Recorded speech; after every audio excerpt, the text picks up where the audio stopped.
Hello and welcome everybody. मैं चांदनी ठक्कर आप सभी का लेट्स ब्रिंग सत्युग मेडिटेशन में स्वागत करती हूँ।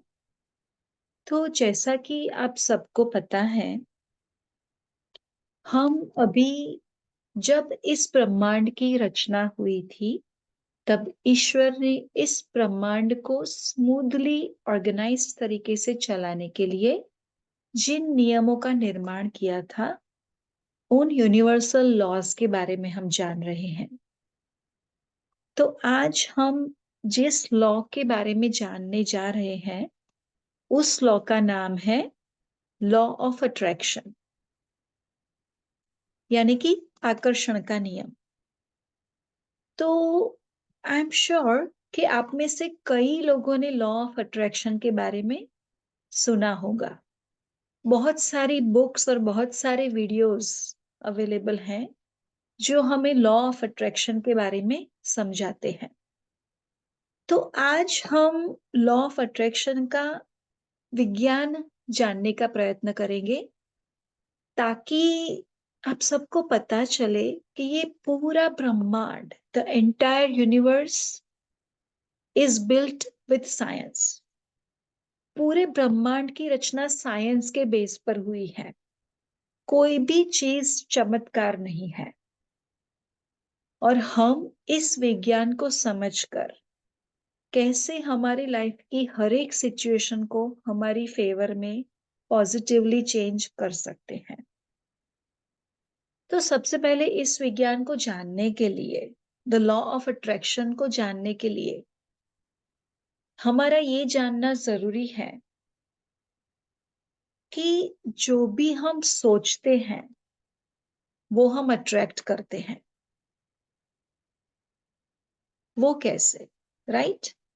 तो हमारे विचारों में मैग्नेटिक पावर, यानी कि चुंबकीय शक्ति है। हर एक विचार की अपनी ऊर्जा होती है, एनर्जी होती है। तो जब मेरे मन में जो भी विचार आए, उस विचार की फ्रीक्वेंसी जैसी होती है, उस तरह की मैचिंग फ्रीक्वेंसी वाली व्यक्ति या वस्तु मैं अपने जीवन में अट्रैक्ट करती हूं।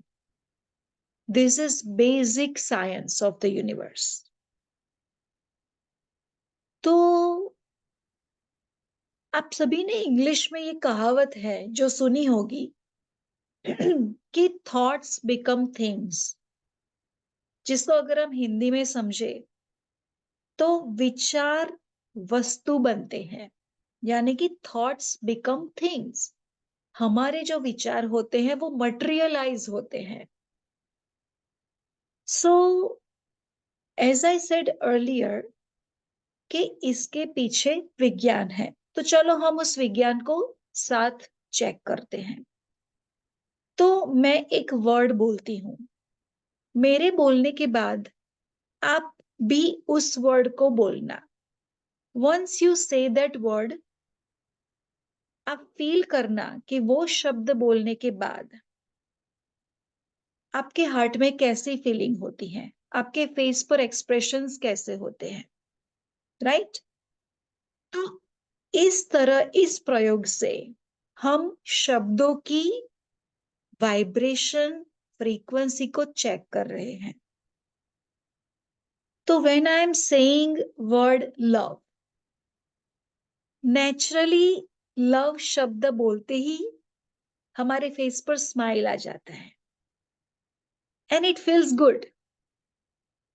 भले ना उस शब्द के साथ हम किसी भी सिचुएशन, व्यक्ति, वस्तु, किसी भी चीज के बारे में सोच नहीं रहे, किसी भी व्यक्ति के बारे में सोच नहीं रहे, वो शब्द अकेला ही काफी है हमारे फेस पर स्माइल लाने के लिए। दैट मीन्स कि इस शब्द की वाइब्रेशन हाई है, क्योंकि it makes you feel good. हमारे फेस पे भी स्माइल आता है। And if you check your heart, अगर आप अपनी फीलिंग को चेक करते हैं, you feel good by either saying that word or listening to that word. Right? तो उसी तरह दूसरा शब्द, लेट्स से हैप्पी।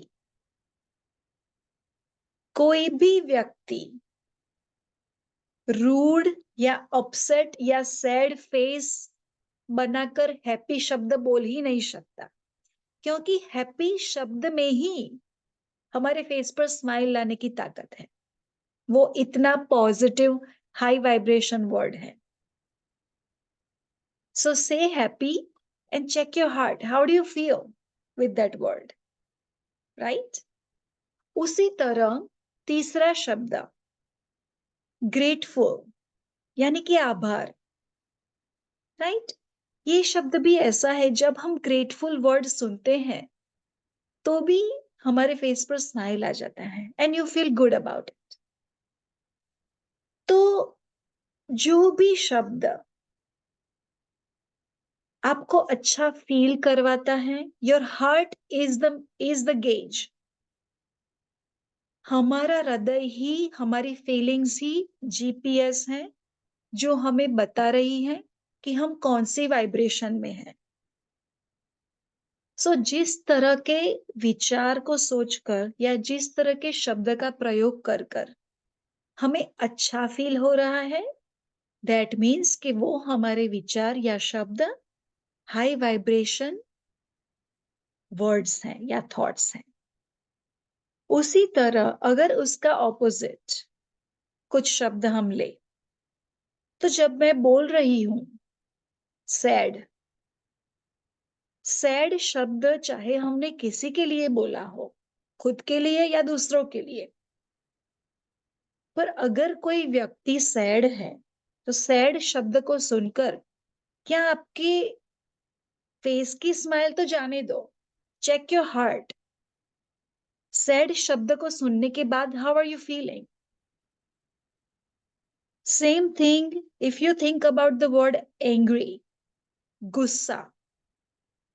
ये शब्द भी ऐसा है कि इस शब्द को सुनकर कभी भी आपको अच्छा फील नहीं होगा। With in a second angriness शब्द आपको फियर में ले जाएगा। चाहे वो गुस्सा आपने किया, आपके बारे में हो, किसी और ने आप पर किया, डजंट मैटर, पर एंग्री वर्ड इटसेल्फ आपके हार्ट को, आपकी वाइब्रेशन को डाउन करता है। अगर आप कोई स्टोरी भी बुक में पढ़ रहे हैं, वो स्टोरी पढ़ते वक्त भी अगर उस स्टोरी में कोई ऐसा सीन आया जहां एंग्रीनेस वाला सीन है, किसी ने किसी पर गुस्सा किया, तो इवन बुक पढ़ते वक्त भी आपके फेस के एक्सप्रेशंस चेंज हो जाते हैं, चाहे वो मूवी में सीन हो, right?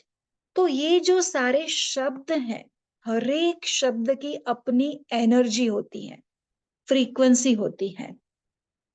So this is all I am trying to prove here कि ब्रह्मांड किस तरह से वर्क करता है। हम जिस तरह के शब्द, वाक्य, सिचुएशंस हमारे मन में सोचते हैं, उस तरह की हमारी फ्रीक्वेंसी बन जाती है, हमारी आत्मा की फ्रीक्वेंसी बन जाती है, और उसी फ्रीक्वेंसी के मैचिंग लोग, वस्तुएं या दूसरे विचार हम हमारे जीवन में अट्रैक्ट करते हैं। सो this is law of attraction, this is purely science. तो ये जो नॉलेज हमने लिया लॉ ऑफ अट्रैक्शन के बारे में, इस नॉलेज को हम हमारी फेवर में, अपने अच्छे के लिए कैसे यूज कर सकते हैं। सो फॉर एग्जाम्पल, अगर किसी को ऐसा फील हो रहा है कि मेरे जीवन में तो कोई मुझे प्यार ही नहीं करता, सभी लोग, लाइक एवरीबॉडी इज सेल्फिश, सिर्फ मैं उनको हेल्प करूं इसीलिए वो मुझसे रिलेशनशिप रखते हैं, nobody feels genuine love towards me. अगर किसी के माइंड में ऐसे इमोशंस हो, थॉट्स हो, फीलिंग्स हो, तो अगर वो व्यक्ति अपनी खुद की वाइब्रेशन को रेज करने के लिए और अपने जीवन में लविंग पर्सन्स, लविंग सिचुएशंस को अट्रैक्ट करने के लिए थ्रू आउट द डे वो कैसे वाइब्रेशन को रेज कर सकता है। सो फॉर एग्जाम्पल, जब हम पूरा दिन बात करते हैं तो हम कहते हैं मुझे ऐसा खाना बहुत अच्छा लगता है, मुझे ऐसा इस कंपनी का लैपटॉप बहुत अच्छा लगता है, मुझे इस स्टाइल के कपड़े बहुत अच्छे लगते हैं. So in general throughout the day when we are talking about people things food, तो अगर हमें हमारी लाइफ में लव को अट्रैक्ट करना है, I can start using that word in most of the sentences through out the day consciously. मैं जानबूझकर अपने वाक्यों में प्यार शब्द का प्रयोग ज्यादा करूंगी, ताकि मेरे जीवन में ऐसे लोग, ऐसे सिचुएशंस मैं अट्रैक्ट कर पाऊं और अपने आप की फ्रीक्वेंसी को अप रख पाऊं. फॉर एग्जाम्पल, जब मैं खाने के बारे में बात करूंगी तो आई कैन से मुझे इस तरह का खाना बहुत प्यारा लगता है, मुझे इस तरह के लोग बहुत प्यारे लगते हैं, मुझे इस कंपनी का लैपटॉप बहुत प्यारा लगता है. So regardless of what you are talking about, आपको जिस तरह की फीलिंग्स अपने जीवन में चाहिए उस तरह के शब्दों को मोर फ्रीक्वेंटली जब हम हमारी वोकेबुलरी में यूज करते हैं, तब वो हमारी वाइब्रेशन को उस फ्रीक्वेंसी से मैच करता है. और इस तरह हम ब्रह्मांड को मैसेज देते हैं कि मुझे मेरे जीवन में ये चीज चाहिए. इस तरह लॉ ऑफ अट्रैक्शन हमारे जीवन में खुशियों को, प्यार को अट्रैक्ट करने में हम यूज कर सकते हैं. फॉर एग्जाम्पल, कोई व्यक्ति जॉब सर्च कर रहा है, राइट? तो उस व्यक्ति को अगर पूरा दिन ऐसी सोच आ रही है कि मेरी फील्ड में तो अभी जॉब्स हैं ही नहीं, it's very hard to find job in this profession right now, मेरी मेरी फील्ड में तो लोगों को ले ऑफ ही मिल रहा है, कंपनियां बंद हो रही हैं. अगर उनके माइंड में ऐसे थॉट्स आ रहे हैं, मुझे तो इंटरव्यूज ही नहीं आ रहे हैं, अप्लाई करना तो टाइम वेस्ट जैसा है, अगर ऐसे थॉट्स उनके माइंड में आ रहे हैं, तो यू कैन इमेजिन कि ये विचारों की फ्रीक्वेंसी कैसी है. तब उस व्यक्ति के लिए नया जॉब फाइंड करना is going to be near to impossible. पर जब वो लॉ ऑफ अट्रैक्शन के बारे में जानता है, तब वो व्यक्ति अपनी खुद की वोकेबुलरी एंड थॉट्स को पॉजिटिव डायरेक्शन में ले जा सकता है. किस तरह? तो जिन व्यक्तियों ने वो जिस फील्ड में जॉब फाइंड कर रहा है, जो सक्सेसफुल लोग हैं उस फील्ड में, उनके बारे में पढ़े, उनके वीडियोस देखे, और he needs to feel happy about them. नहीं कि जेलस कि मेरे पास तो जॉब ही नहीं है और ये लोग देखो, नहीं. Feel happy about them and say कि if they can do it, I can do it. So इस तरह जब हम लॉ ऑफ अट्रैक्शन को इन अ पॉजिटिव वे अपने जीवन में यूज करें, तो जो भी सिचुएशन, चाहे हमें मटेरियलिस्टिक सक्सेस चाहिए, चाहे रिलेशनशिप्स में सक्सेस चाहिए, फाइनेंशियल सक्सेस चाहिए, जो भी हो, हम हमारी खुद की फ्रीक्वेंसी को रेज करके उसी सिचुएशन के पॉजिटिव एग्जांपल्स को हमारे मन में, हमारे टीवी में, फोन में रिसर्च करके, उनके बारे में सोचकर, खुद की वाइब्रेशन को रेज कर हम सक्सेसफुली अपनी सिचुएशंस को खुद की फेवर के लिए पॉजिटिवली चेंज कर सकते हैं. सो doesn't matter if the entire world is saying कि अभी कलयुग चल रहा है, हम इस आध्यात्मिक नॉलेज को अपने खुद की पॉजिटिविटी के लिए यूज कर हम हमारा खुद का सतयुग हमारे मन में, विचारों में, वाणी में एंड रियलिटी में बना सकते हैं. That is in our control. Thank you all so very much. I'll see you tomorrow. Bye. Good night. Jai Shri Krishna.